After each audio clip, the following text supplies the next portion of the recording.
Dice en el Evangelio de Juan, capítulo 18, verso 28 en adelante. Llevaron a Jesús de casa de Caifás al pretorio. Era de mañana y ellos no entraron en el pretorio para no contaminarse y así poder comer la Pascua. Entonces salió Pilato a ellos y les dijo: ¿qué acusación traéis contra este hombre? Respondieron y le dijeron: si este no fuera malhechor, no te lo habríamos entregado. Entonces le dijo Pilato: tomadle vosotros y juzgadle según vuestra ley.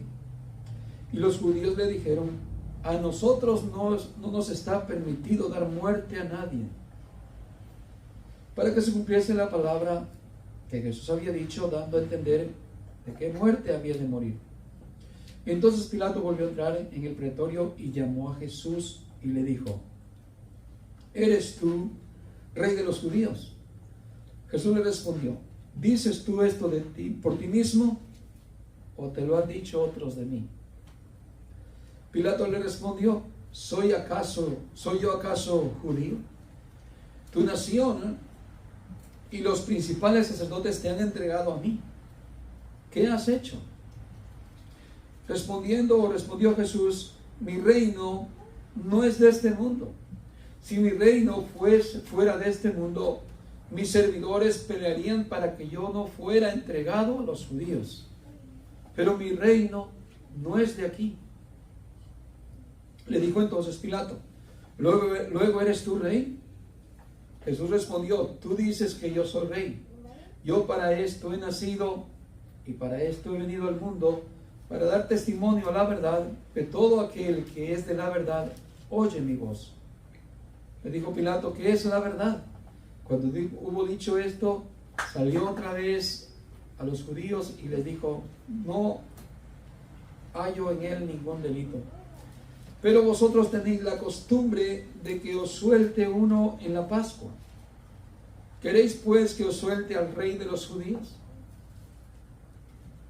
Entonces todos dieron voces de nuevo diciendo: no a este, sino a Barrabás. Y Barrabás era ladrón.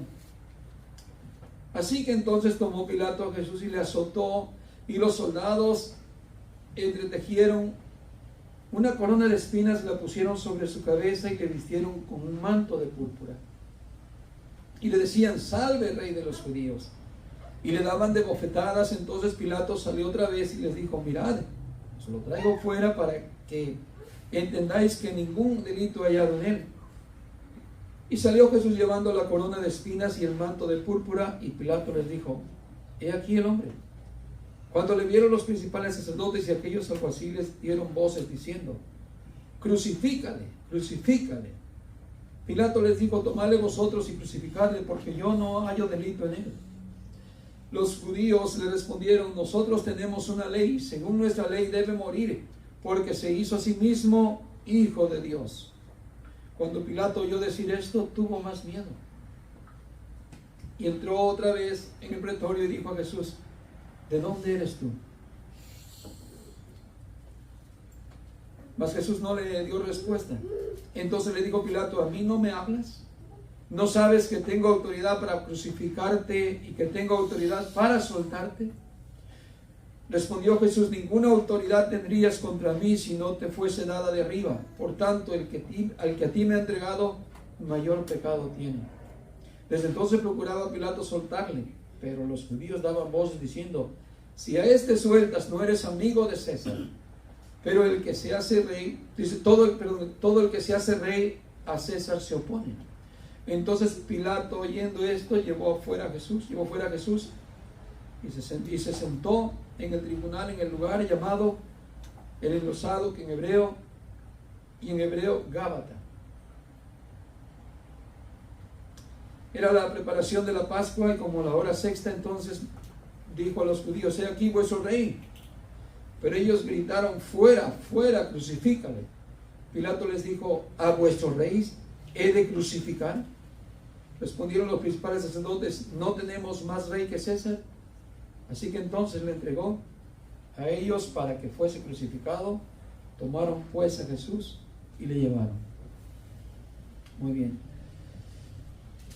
Primero que nada vemos aquí que el reino de Dios, hermano, nos va a enseñar que para entender y entrar en el reino de Dios, nosotros debemos comprender qué es el reino de Dios.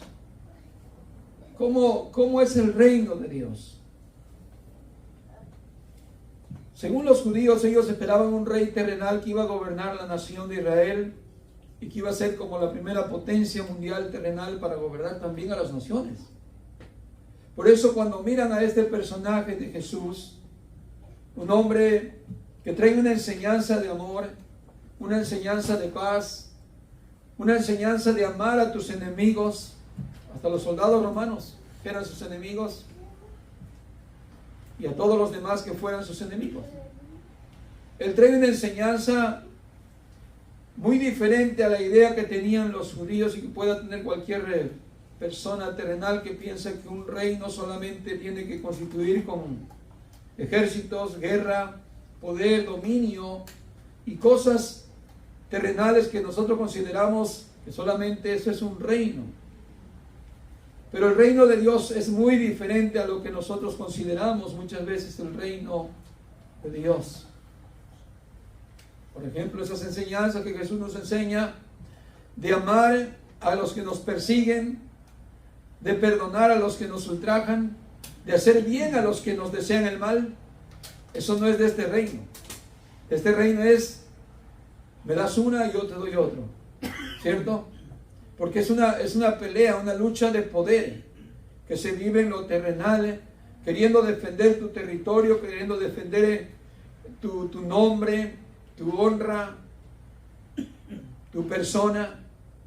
Pero en Jesús no se mira tal personaje fuerte que venga con intenciones de rebelarse a la nación que eran los opresores en aquel tiempo, los romanos. No, Jesús no se mira su carácter de esa manera.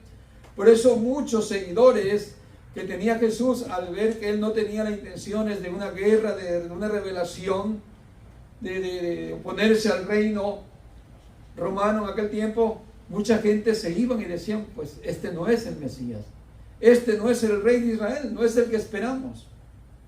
Y ni aun los religiosos, que podían haber sido los más entendidos porque estudiaban la Escritura, tampoco entendieron que el reino de Dios no es con violencia, sino que el reino de Dios está lleno de amor, lleno de misericordia, lleno de bondad, muy diferente a lo que nosotros hoy en día todavía experimentamos, ya sea personalmente o en las iglesias, ¿cierto? Muy bien, vemos aquí entonces a Jesús precisamente que está siendo enjuiciado injustamente. Ese es el reino terrenal. Está un hombre santo, un hombre que no tiene ninguna culpa, como lo era Jesús, está delante de un tribunal donde es condenado injustamente y las leyes terrenales no hacen lo que es justo y lo que es correcto. Hoy en día se vive lo mismo. Ladrones están en la calle, violadores están libres en la calle y muchas veces gente inocente está dentro de una cárcel encerrado. ¿Por qué? Porque la justicia terrenal no obra la justicia de Dios. Por eso el reino de Dios sí es limpio, el reino de Dios sí es puro, el reino de Dios sí es de bondad y de amor y de misericordia. Que vemos entonces que Jesús está enfrente de un juicio donde nos va a enseñar que Él no tiene nada que ver con este reino terrenal, porque cuando lo presentan ante Pilato, le hace pregunta a Pilato, luego, ¿eres tú rey? ¿Eres rey de los judíos? Y Jesús no le dice que sí, esperando que él lo comprenda, que mismo Pilato pueda decir como nosotros hoy en día, ¿eres rey solamente de los judíos? ¿O también Jesús es nuestro rey? ¿Él ha venido a reinar a nuestra vida o solamente reinan algunos? ¿De verdad Jesús es quien nos reina, quien nos gobierna? ¿Es quien nos ministra cada día? ¿Es quien nos lleva de la mano? ¿Verdaderamente vemos a Jesús como un rey? ¿O solamente es como un hombre más que nosotros a veces conocemos con la religión, que es el que me provee, que es el que le pido todo lo que quiero? ¿O que es el que me va a dar todo lo que yo necesite? ¿O es en realidad mi rey? Porque si es mi rey, es muy diferente, ¿no? A que yo vea a un Jesús que me supla todo lo que yo quiero, a un rey que es el que me guía, el que me ordena y el que me gobierna. ¿Cierto? Pero Pilato no lo mira como un rey, por eso le contesta, ¿acaso soy yo judío? Si tú eres rey, serás rey de los judíos, pero no mi rey. Encima había otro rey romano en aquel tiempo, que iba a decir Pilato, ¿tú qué vas a ser mi rey? Pero Jesús nos da la oportunidad, así como a Pilato, para verlo hoy en día, que también es nuestro rey. ¿Cuántos tienen a Jesús como su rey, hermanos? Amén. Que usted es un súbdito, que su deber es, y mi deber es agradar a nuestro rey, postrarnos ante nuestro rey, servir a nuestro rey con lealtad, con amor y con disponibilidad. Amén, hermanos. Ahora vemos que aquellos que vieron a Jesús y no vieron cómo Él era un rey verdaderamente, pero de un reino espiritual, eligen mejor lo terrenal, desde los religiosos hasta los que no eran religiosos. ¿Qué prefirieron elegir? Los judíos prefirieron elegir un rey terrenal. Dijo, no tenemos más rey que a César. Fíjense, un rey pagano, un rey malvado que los tenía en yugo de esclavitud. No tenemos más que un rey. Hay gente que tiene ese rey hoy este día, ese tiempo, un rey que los tiene oprimidos, un rey que los tiene guiados en el pecado, sometidos a vicios, sometidos a la maldad, y a ellos tienen por rey.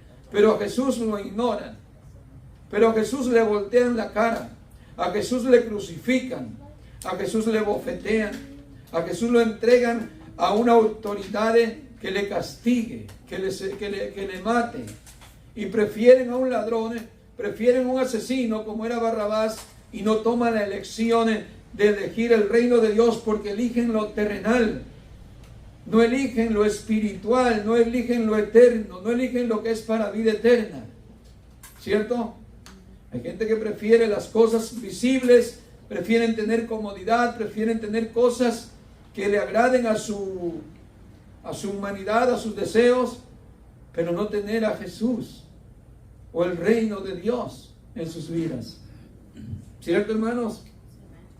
¿Por qué? Porque todavía están viendo las cosas terrenales, los placeres de este mundo, las cosas de este mundo, las injusticias y esas cosas que no son de Dios y que no son del reino de Dios. Así es que vamos a enseñarnos que si nosotros somos del reino de Dios, nuestra vida está viviendo apartada de este mundo lleno de maldad y de pecado. En Mateo capítulo 19 y el verso 23, vamos a ver algo de lo que el Señor nos muestra, cuán difícil es entrar al reino de Dios, que son cosas terrenales. Mateo capítulo 19, verso 23. Entonces Jesús dijo a sus discípulos, de cierto os digo que difícilmente entrará un rico al reino de los cielos. ¿Por qué no puede entrar un rico? ¿Porque tiene dinero? No. No puede entrar al reino de los cielos cuando tiene su confianza en el dinero. ¿Por qué? Porque el dinero se vuelve idolatría. Porque ya el dinero ya no está solamente a los ojos. Aquello en que yo confiaba, de repente se va a hacer algo que ya no es confiable. ¿Se entiende? Y de eso se trata. Y dice el apóstol Pedro, Señor, ¿y nosotros qué? Hemos dejado todo. ¿Se acuerdan a Mateo cuando el Señor le dice, ven y sígueme? Dejó todo. ¿Se recuerdan? Pero no solamente dejó ese trabajo de seguir robando, sino que de su corazón arrancó en la maldad de querer seguir robando. Y empezó una vida de un cambio y una transformación, que se hizo un discípulo del Señor, un apóstol del Señor, con una transformación. No siguió siendo el mismo aquel que tenía el corazón lleno de maldad para seguir robando. Dejó todo lo que tenía. Y le dice el apóstol Pedro, o su discípulo, dice, oye, Sí, pero el verso 27, entonces dice, respondiendo Pedro dijo, he aquí nosotros no hemos dejado todo. Así es que la clave es dejarlo todo. Dejarlo. Eso que yo miro como algo que es lo que me da a mí la vida y el sustento, tengo que deshacerme de ese sentimiento. Porque si no, ese sentimiento me va a alimentar a que yo no esté en el reino de Dios, sino en mi reino. En mi reino terrenal, en poner la mira en las cosas siempre de abajo, en buscar más lo de abajo, en tener lo de abajo, y no buscar lo del reino de Dios. Muy bien, nosotros le hemos dejado todo y te hemos seguido. ¿Qué pues tendremos? Jesús les dijo, de cierto os digo que en la generación, cuando el Hijo del Hombre se siente en el trono de su gloria, vosotros que me habéis seguido, también os sentaréis sobre 12 tronos para juzgar a las 12 tribus de Israel. Y cualquiera que haya dejado casas, o hermanos, o hermanas, o padre, o madre, o mujer, o hijos, o tierras, por mi nombre, recibirá 100 veces más y heredará la vida eterna.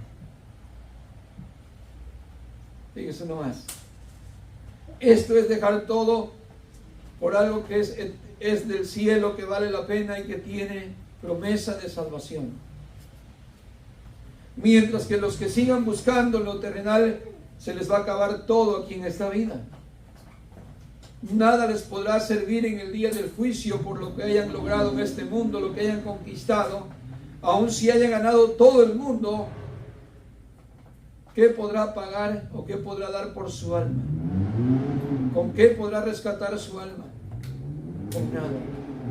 Sin embargo, aquellos que han dejado todo por amor al Señor, todo por servirle, todo por obedecerle, dejar el pecado, dejar la maldad, dejar la conducta inadecuada, vale la pena haberlo hecho, porque un día el Señor le dará su galardón y su grande recompensa. Recibirá la vida eterna. Y aún en esta vida, cuando dejas el mal, el Señor ha prometido también ayudarnos y bendecirnos. ¿Cierto? Si podemos tener beneficios, si podemos tener una buena economía, el Señor se encarga de ayudarnos y dárnoslo. Claro, para darle una buena administración, pero no significa que es para que nosotros nos creamos que por nuestra fuerza hemos adquirido eso. Muy bien. 1 Timoteo capítulo 6, verso 17 nos dice así: a los que tienen riquezas de esta vida, mándales que no sean orgullosos ni pongan su esperanza en las riquezas, porque las riquezas no son seguras. Antes bien, que pongan su esperanza en Dios, el cual nos da todas las cosas con abundancia para nuestro provecho. En otras palabras, para que lo disfrutemos. Mire, lo que viene de Dios, todo lo que viene de Dios es bueno. Todo lo que le venga de Dios es con un propósito bueno de Dios. Y aun cuando nos vienen las riquezas, Dios nos las da para un propósito, para que también las disfrutemos. Amén, hermanos. Que podamos sentirnos contentos, que podamos disfrutar de aquello que ahora Dios nos ha dado, disfrutándolo de una forma sana. ¿Se entiende? No de una forma inadecuada, que vayamos a ser como aquel hombre que estaba lleno de riquezas y dijo, no sé qué hacer con tanto. Y hay gente que puede decir lo mismo hoy en día, no, se vuelve loca, no sé qué comprar, ya no sé qué hacer con todo lo que tengo, por más que compro no se me acaba, y por más que yo voy y compro más cosas, de todos modos no me canso de seguir gastando. ¿Qué haré? ¿Qué haré? ¿Qué haré? Y dinero malgastado. Ya no solamente un vicio de ir a comprar cualquier vicio que haya, ropa, zapatos, bolsas, carros, casas, viajes y todo aquello, sino que aún gastando en cosas que no sirven, metiendo a tu cuerpo cosas que son dañinas, algo de vicio, droga, etc. Porque hay gente que cuando llega a tener dinero ya no encuentra en qué gastar el dinero y ya no lo gasta en algo saludable, lo puede malgastar en cualquier otra cosa. Fue lo que Jesús nos dijo de este hombre que estaba muy rico. Y dijo, ya sé qué haré, voy a edificar más graneros o derribaré el que tengo y lo haré más grande. Y le diré a mi alma, alma mía, gózate, bebe, porque muchos bienes tienes. Esa expresión de gózate y bebe puede ser que no es muy común de disfrutar las cosas que Dios nos ha dado de una forma sana, sino de desparramarte de una forma inadecuada. ¿Se entiende? Así como aquel joven que dice que pidió la herencia de su padre y se fue y gastó los bienes malgastándolo y echando a perder su vida. Sí, pero la Escritura nos enseña que podemos disfrutar de lo que Dios nos ha dado. Si te ha dado una bendición de tener un carro, una casa, un dinero extra que antes no tenías para ir a tomar unas vacaciones, ¿por qué no tomarlo ahora que Dios me lo ha dado? ¿Por qué no disfrutarlo ahora que lo tengo? Voy a seguir de esa vida antes que no salía yo ni a comprarme algo por querer ahorrar el dinero. Voy a ser un tacaño que puede decir, no, tengo dinero pero no voy a invitarle ni a mis hijos, ni mucho menos a mis amigos, y cada quien con lo suyo, y ese dinero es para mí. Y cuando me muera yo, ¿me lo van a echar en la caja o qué? Es una mala forma de poder, hermanos, ver lo que Dios nos da, en vez de aprender a gozar de lo que Dios nos da. Enseñarnos que los momentos de abundancia hay que saberlos aprovechar. Y cuando no hay, también darle gracias a Dios y estar contento con un platito de frijoles con arroz. ¿Cierto, hermanos? Así que dice que a los ricos de este mundo hay que enseñarles que no sean altivos, soberbios, y que no confíen en nada en lo que tienen de posesiones, sino que pongan su confianza en Dios y que sepan que todas estas cosas que Dios da, aún las riquezas, vienen de Dios para vuestro bien, para que lo puedas disfrutar y para que lo puedas tener de una forma honrando a Dios aún ahí. Amén, hermanos. Muy bien, en Marcos capítulo 10, verso 24, es cuando los discípulos se asombraron de que el Señor dijo, no, nadie va a entrar de los ricos, porque hay algo que les estorba por esa riqueza. Pero luego les explicó ahí, no, más bien los que confían en las riquezas. Amén.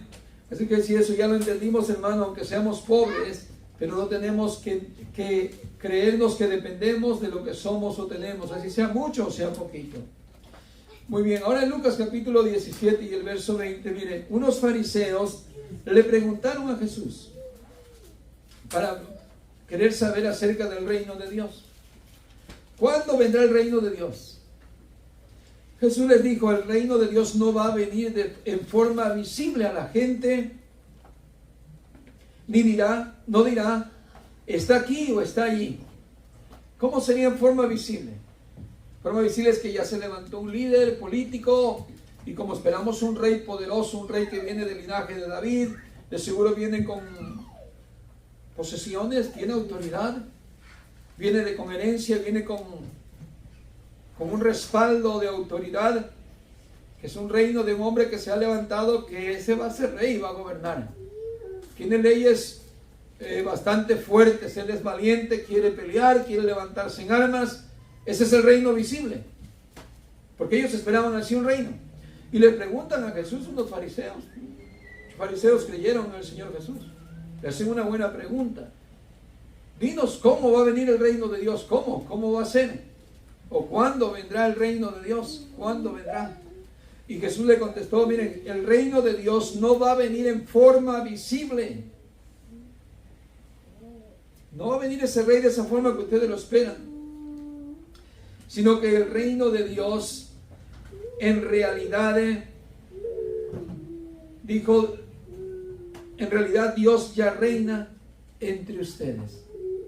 Fíjese, Jesús le contestó, el reino de Dios no va a venir en forma visible, la gente no dirá, está aquí o está allí. En realidad ya Dios, o en realidad Dios ya reina entre ustedes, le dice esta versión. Eso es el reino de Dios. ¿Cuándo te das cuenta que ya vino el reino de Dios? Porque ya Dios reina en ti. Porque Dios ya gobierna en ti.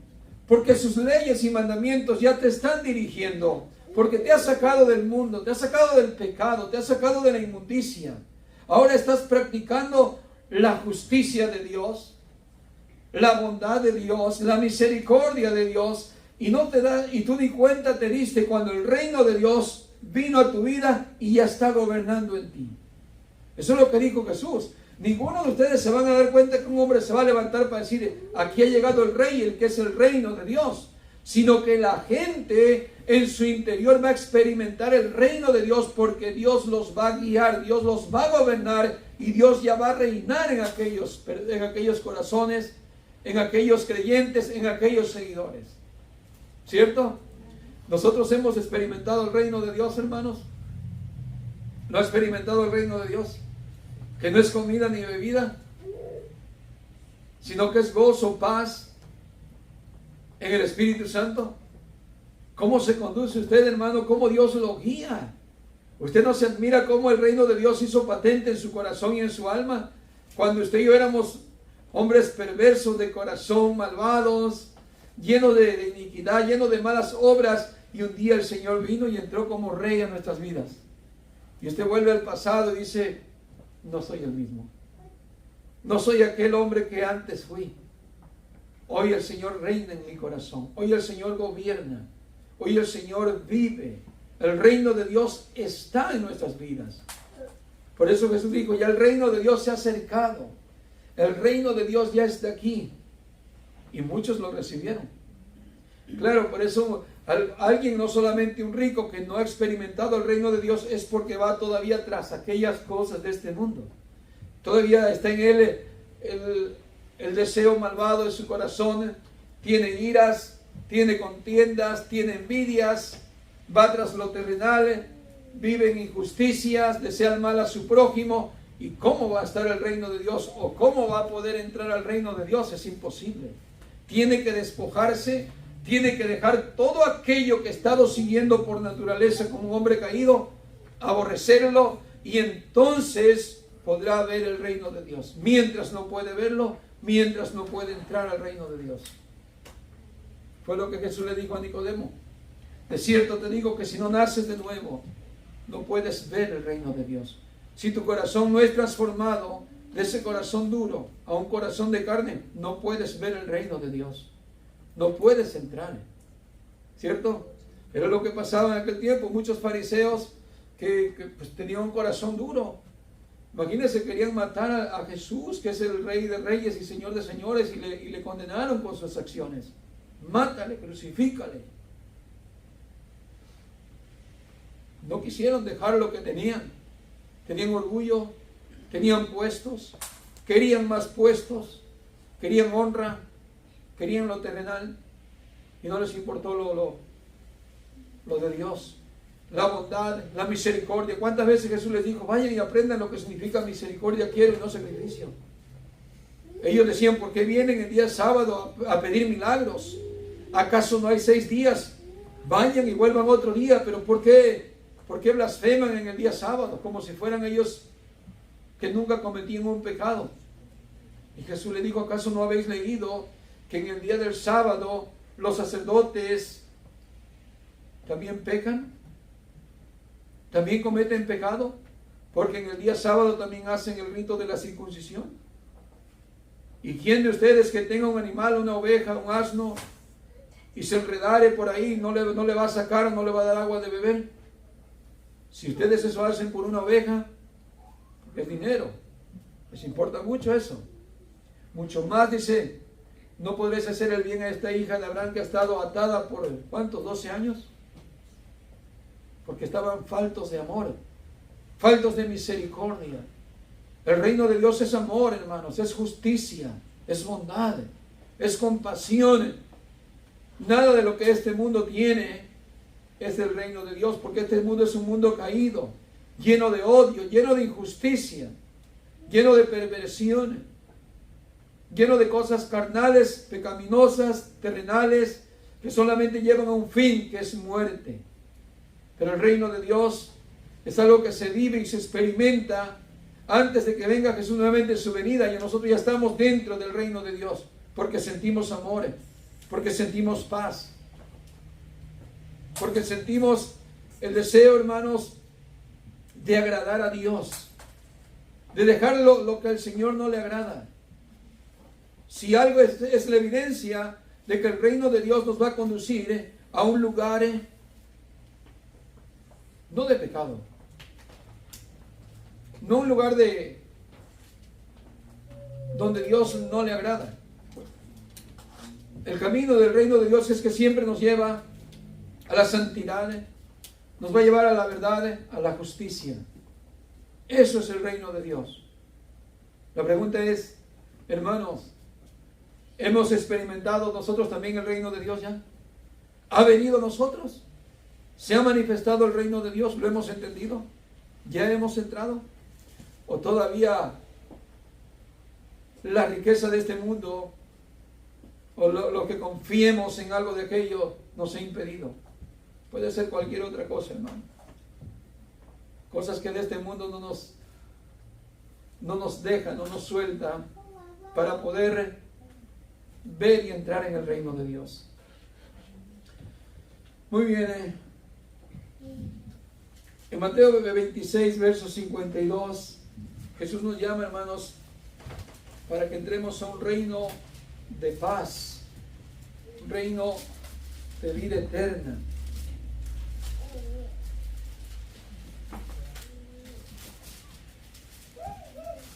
Verso 52. Un reino de amor. Entonces Jesús le dijo, vuelve tu espada a su lugar. Parecer fue Pedro, ¿no? En otro libro creo que dice que fue Pedro. Y Jesús, cuando vio que Pedro le cortó la oreja a un soldado, porque Pedro quería defender a Jesús. Pedro hasta este momento no ha entendido el reino de Dios, que es gozo, paz, amor en el Espíritu Santo. Y Pedro trae una espada. Pedro anda armado todavía, como por ahí pensando que de repente Jesús va a decir, hay que tomar las armas ya, porque vamos a ir en posesión al imperio, vamos a ir a pelear el reinado. Y Pedro trae su espada y la saca y corta la oreja de un hombre, de un soldado. Y Jesús le dice, Pedro, mete tu espada. Dice, porque todo lo que tomen espada o los que maten a espada perecerán. A espada morirán. El que actúe con violencia, el que actúe con odio, el que actúe con acciones como maliciosas, a eso mismo está entregado a ser. Es la misma palabra que Jesús le dijo, o el Señor le dijo a Caín.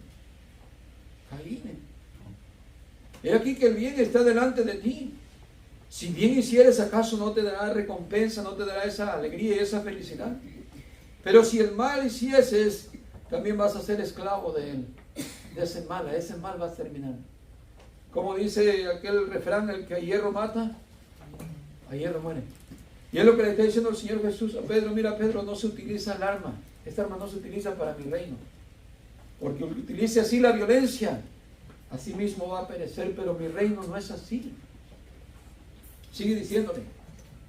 Verso 53. ¿Acaso piensas que no puedo ahora orar a mi Padre y que Él no me dará más de 12 legiones de ángeles? O sea, Pedro piensa que él está defendiendo a Jesús. De por ahí muchos, cuando somos cristianos bien religiosos, creemos que defendemos a Jesús en la forma de predicar. Y le gritan los predicadores al público, a los miembros, le gritan de una manera obscena a las mujeres que son pintorreteadas, hijas del diablo, hijas de Satanás, y creen que están defendiendo así el evangelio con un vocabulario vulgar. O otra actitud de orgullo, cuando sientes que sabes más que otro y te pones a predicarle a otro en cualquier lugar y le dices, tú tienes una religión muerta, tú no eres salvo, tú estás condenado, vas al infierno. Y sale de nosotros ese orgullo, esa soberbia. Y sentimos que estamos defendiendo. ¿Se entiende? Y Pedro así se sentía. Saca su espada y dice, Señor, yo te voy a defender. Estoy dispuesto a ir a morir contigo, Señor. Pero Jesús le dice, Pedro, cálmate. Así no es el reino de Dios y así no se defiende el reino de Dios. El reino de Dios se va a defender con amor, con misericordia, con justicia. ¿Qué hace el Señor? Todavía le sana la oreja de aquel hombre que estaba herido. Y le dice a Pedro, ¿acaso crees que no puedo orar? Para que mi Padre envíe 12 legiones de ángeles para defenderme. Es lo mismo que le dijo a Pilato. Si mi reino, dice, fuera de este mundo, mis seguidores tomarían las armas y pelearían conmigo, pero ellos no las van a tomar porque mi reino no es de aquí. Mi reino no es de aquí, mi reino es de otro lugar. Pues es que no tenemos por qué actuar con violencia. Donde se siembra la violencia, se cosecha violencia. Y no debemos edificar una iglesia con violencia, un hogar con violencia, una vida con violencia, porque el que a hierro mata, a hierro muere. Si así vivimos, lo que nos espera es castigo eterno. Si actuamos sin misericordia a los demás, aún a nuestros enemigos, que debemos amarle, no con un amor así rosa y que, ay, te vengo a abrazar porque eres mi amigo o enemigo, me hiciste un gran mal, pero no, le vamos a amar con justicia, la justicia de Dios. Así como nosotros no merecíamos el amor de Dios ni la compasión, pero Dios actuó con nosotros por su amor y justicia. ¿Se entiende? Así nosotros actuemos con otros que la Biblia dice que sean nuestros enemigos, debemos mostrar misericordia y justicia. Muy bien. Y le sigue diciendo, pero ¿cómo entonces se cumplirían las escrituras de que es necesario que así se haga? Si el Señor no hubiera pasado ese propósito de vivir así, pobremente, una vida de testimonio de hacer el bien, de mostrar amor y justicia y misericordia y ir a la muerte, si no hubiera mostrado eso, entonces no hubiera sido el Salvador de este mundo. Y si nosotros no mostramos lo mismo del reino de Dios, esa vida totalmente diferente, una vida pagana llena de amarguras, de odio, de rencores, de soberbia, de altivez, malos deseos hacia los demás, tampoco mostramos el reino de Dios. Y no somos hijos del reino. No lo somos. Creemos que somos hijos del reino. Así como los judíos decían, nosotros tenemos por padre Abraham, porque creían que por ser israelitas, judíos. Pero no es israelita el que se circuncida en la carne, dijo Pablo, sino el que es circuncidado en el corazón. Igual nosotros. No es cristiano el que se diga, oh, yo vengo a la iglesia, yo me bauticé, yo soy creyente, leo la Biblia, o vengo y estudio, lo que sea. Sino el que tiene una vida de práctica, de justicia, de amor, de paz. ¿Se entiende? El que no pone su mira en las cosas de este mundo. Ese es un verdadero cristiano. Ese es verdaderamente hijo del reino. Amén. Vamos a leer hasta Dios. Terminemos en oración. Y démosle gracias, hermanos, si hemos ya recibido este galardón de ser llamados hijos de Dios, hijos del reino. Amén. Gracias. Muy bien. En el Salmo 34, el verso 14, dice, apártate del mal y haz el bien. ¿Se recuerda ese que nos aprendimos de memoria? Sí. Busca la paz y síguela. Algunos decían, busca la paz en la iglesia, a ver si la encuentras. La paz está aquí en nosotros. No la vengas a buscar en la iglesia. ¿Se entiende? La iglesia local, la iglesia eres tú, la iglesia soy yo. Busca la paz, a ti te corresponde, hermano, apartarte del mal individualmente. A ti te corresponde y a mí buscar la paz que viene de Dios. No del mundo, el mundo no tiene paz. Y dice, busca la paz y síguela. ¿Sí? Pero para encontrar esa paz tenemos que apartarnos del mal. El apóstol Pedro después escribió, en un principio no entendió el reino de Dios, hermano. No lo entendió hasta el tiempo que Jesús iba a ser crucificado, él saca su espada. Pero después lo entendió. Y era maltratado. Y seguro se quedaba noblemente aguantando azotes, aguantando, hermano, las dificultades como un hijo de Dios. Y luego él escribe que debemos buscar la paz y la santidad, sin la cual nadie verá al Señor. La paz y la santidad. Entre más buscamos más la santidad del Señor, experimentamos gozo y alegría. Entre menos buscamos la santidad, lo que sentimos es cada vez más cosas de este mundo. Menos paz tienes, menos gozo y menos alegría, porque estás buscando lo que es de este mundo. Pero todos los que buscan la paz y la santidad Como recompensa, hermanos, hay una vida eterna. Hay una salvación tan grande. Así es que no nos cansemos de hacer el bien, dice la Escritura, porque a su tiempo segaremos si no desmayamos. Amén. Este es el reino de Dios. Jesús dijo, yo no soy de este reino. Mi reino no es de este mundo. Nosotros somos del reino de Dios. Así es que he puesto los ojos arriba, hermanos. Y disfrute esa paz que Dios le da. Disfrute ese gozo que el Señor da. Y el gozo espiritual. Que nada tiene que ver con la riqueza que se esfuma de un momento a otro. No, este gozo es eterno. Por eso Jesús dijo cuando llegó, paz a vosotros. Mi paz os dejo, mi paz os doy. No como el mundo lo da. El mundo no da el gozo de Dios ni la paz de Dios. Pero Dios nos da el gozo en medio de la tribulación, en medio de la tormenta, en medio de cualquier dificultad. Dios es nuestro amparo y nuestra fortaleza, nuestro gozo. Amén. Señor, le damos gracias porque